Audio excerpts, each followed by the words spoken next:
Wallace finds top shelf back corner. Carlow is going to take the 4-1.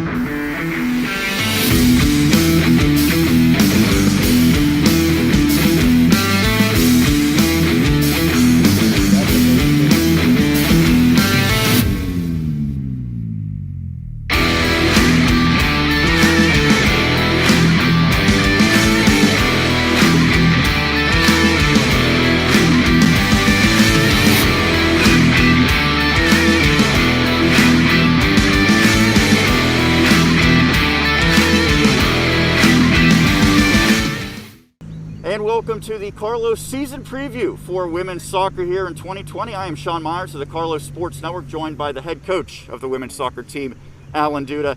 Allen, thank you for taking the time to do this today. Thank you, Sean. Always happy to do this.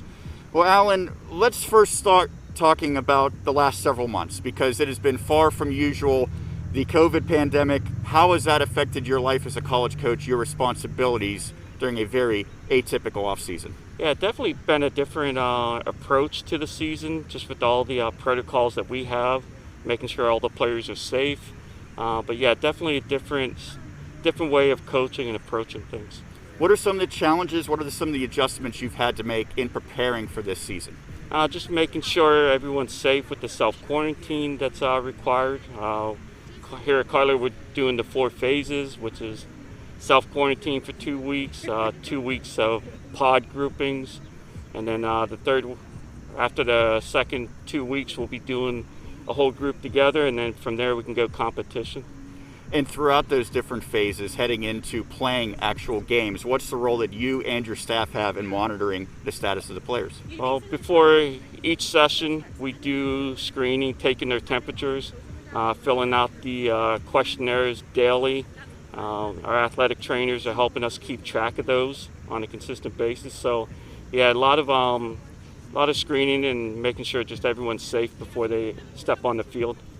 A year ago, the Celtics missed the playoffs, 4-9-5 overall, 2-3-5 in the River States Conference. How did you compare that to the expectations you had set for the team? I guess a little disappointing because we were hoping to go far in the playoffs. Unfortunately, we didn't get there. We just missed. We had battled some injuries during the season, which affected some of our scoring power. Last year, we lacked in scoring as much as we had anticipated, and I think the injuries played a key role in that. And you talked about the lack of scoring. There was only 2 players who had more than 1 goal last season, Alexis Schwab, Natalie DiGiorno. Mm-hmm. How have you addressed that issue for the upcoming season? Well, one of our injuries last year was Haley Huber, who's we were hoping for big things for her with her, finishing at the net, getting some goals for us. So having her healthy and back this year is going to be a big addition. Some of the recruiting that we've done this season will definitely help on the goal scoring.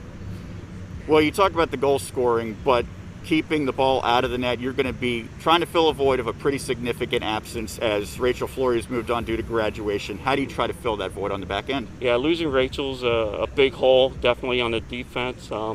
We have some returning players, hopefully, to fit into that role.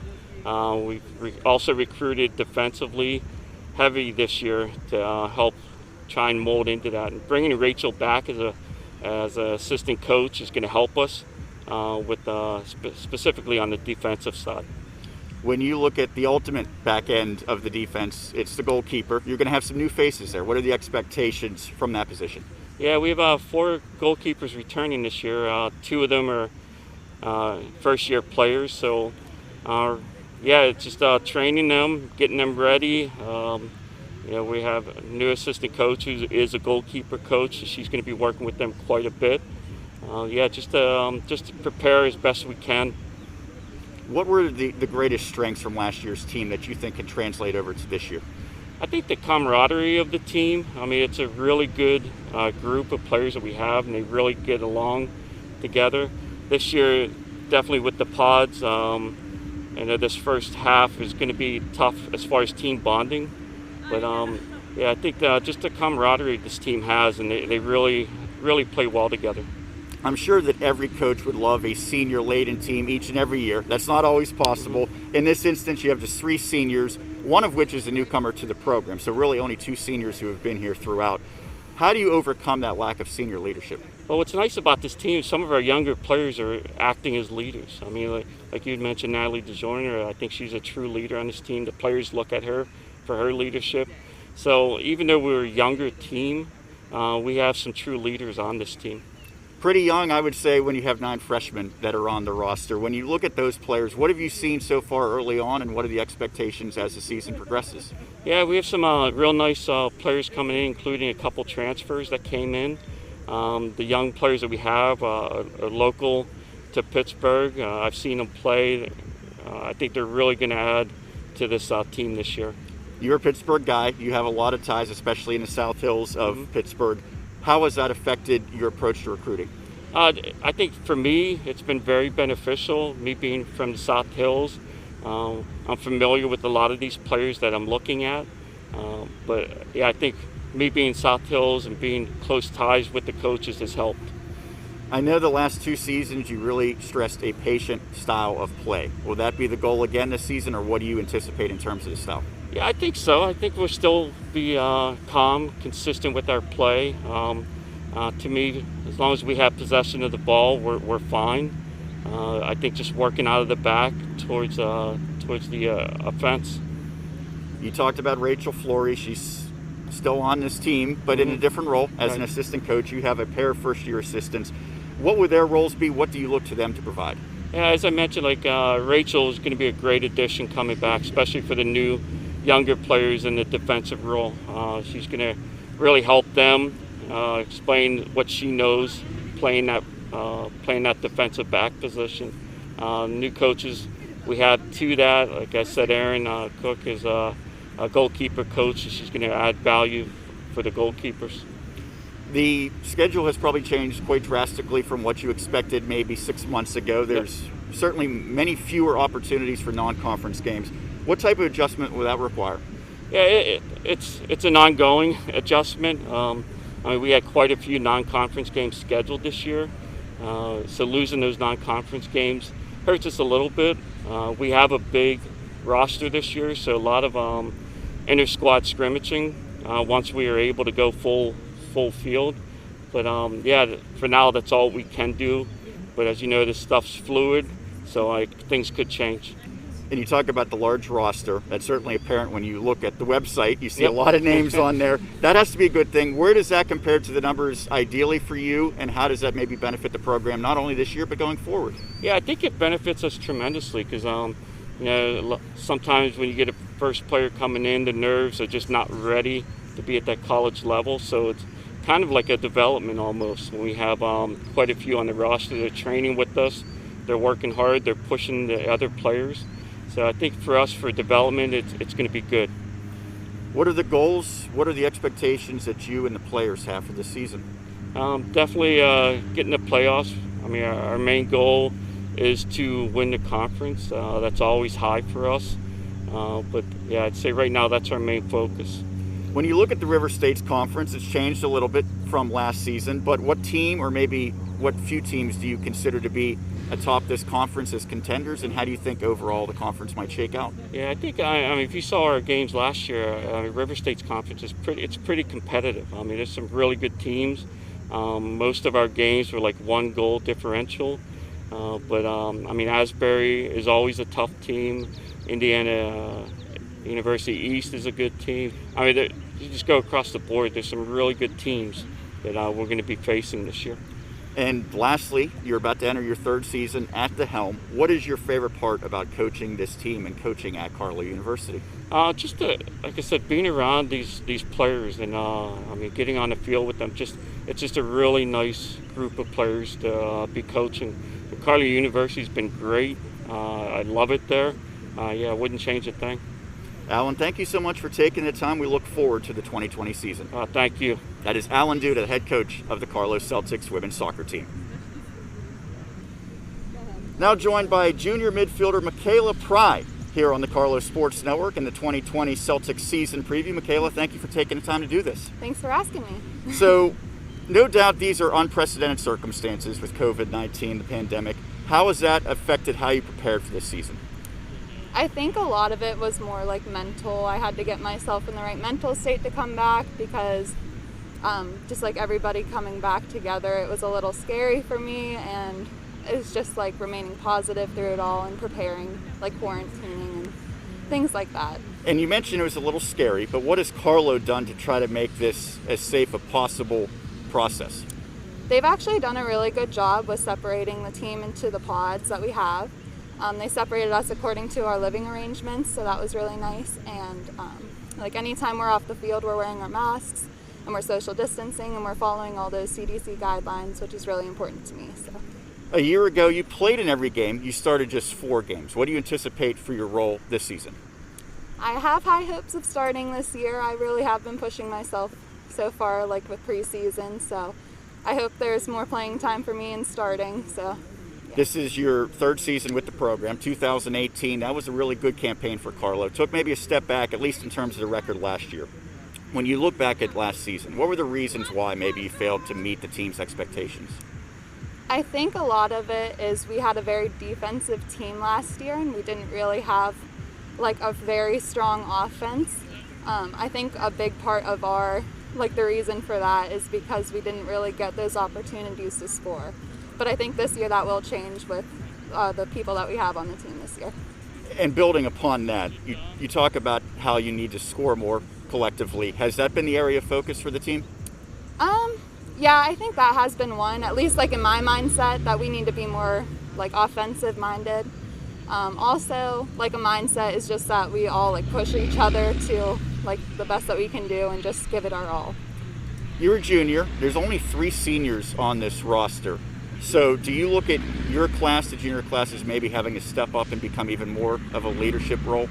I do, yeah. Since there are just few seniors, I feel like a lot of the juniors will step up and be those leaders for the team. You are not the only Pry on the roster anymore. You have a younger sister, Kylie, who's on the team. She's a freshman. What's going to be like to play with your younger sister? I think it will honestly help both of our games. I know we both push each other when we're on the field and at practice, so I think it will be really nice having my sister on the team. She's a goalkeeper? Yes, she is. So when you go against her in practices, who gets the better of who? I'll say I get the better of her, but we both give each other a hard time. We always push each other to our limits. So, what are individual goals you set for this year? What are team goals for 2020? I think individual goals is mainly just like giving it my all, pushing myself to the limit, and always giving 100% at practice and in games all the time. And for the team, I really hope we move up in rankings, and I hope we do score more, and I hope we make it to playoffs this year. Now, obviously, here at practice, things are kind of the same as always, but once we get to game settings and you'll be playing without fans, how do you think that will create an adjustment? We will miss some of our fans, I think, mainly the soccer dads that we have on our team. They were just always rooting for us, and we'd always hear them in the stands. And I think it motivated a lot of the girls too, so that will be an adjustment not having them there. And it looks like you're going to have some new confines this year. In all likelihood, won't be playing the majority of your games at Highmark Stadium. How do you adjust to that? We just take it game by game. We don't really set any precedent before the game. We just go out there, play ball like we all know how to. Lastly, what are your favorite aspects of attending Carlow University? I really do like this group of girls. I think it's a good support system for everyone on the team, and that's really nice for the incoming freshmen that I do have in my group. I feel like this team will help them all adjust very well. And I do like the small aspect of Carlow, how we're like in the city, but we're also our own little community too. Well, we appreciate you taking the time, and good luck heading into the season. Yeah, thank you. That's Michaela Pry, the junior for the Celtics. And we continue here on the season preview for Celtics women's soccer. Sean Myers joined by Haley Huber. She is a junior forward for Carlow. Haley, thank you for doing this. Thank you for having me. So let's talk about some of the biggest challenges that you faced and that your teams faced trying to get ready for a season during this pandemic.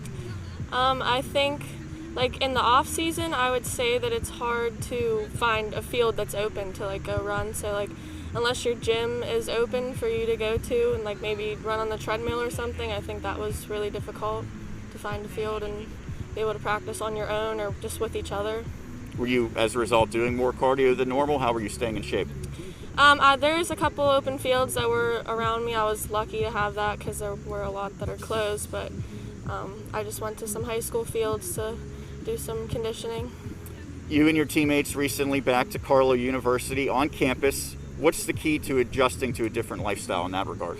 Well, I'm actually not in the dorms this year, so it's probably not as challenging for me, but I think for the girls that are in the dorm, that just trying to be socially distant, to be healthy, but just adjusting to this different lifestyle. I know probably getting food is difficult, and the showering and stuff. The whole dorm situation is just a lot more difficult.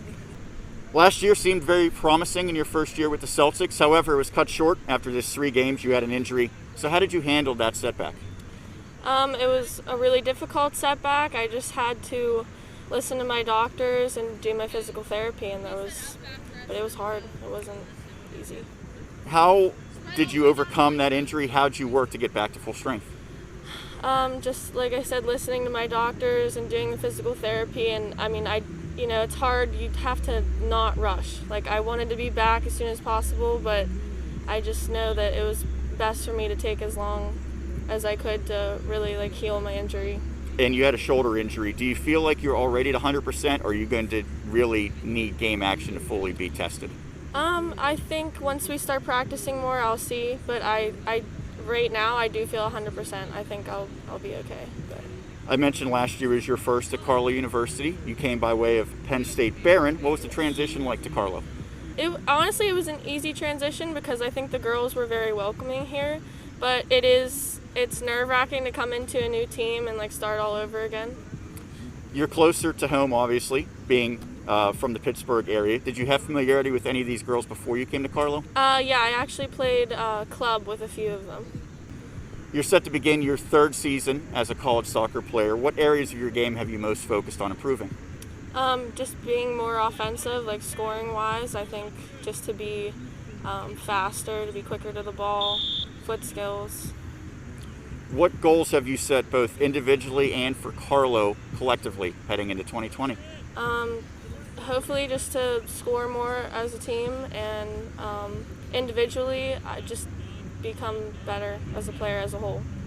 I know that with a lot of the non-conference games originally scheduled being scrapped, you probably don't have as many matchups against other teams in the state of Pennsylvania or locally, but what match or matches are you most looking forward to? Just all of them. I just want to play. I'm just excited to play. Lastly, head coach Allen Duda, he's in his 3rd season. What are his best qualities? I think he knows when to push us, and he knows the game of soccer. He's very intelligent in that sense, and he cares about us. He knows when we're hurting, and knows when to push us and when to take it a little easier on us, because he just cares about how we feel. Well, thank you for taking the time to do this. We look forward to seeing you on the pitch this season. Thank you. That is Haley Huber, a junior here for the Celtics on the season preview.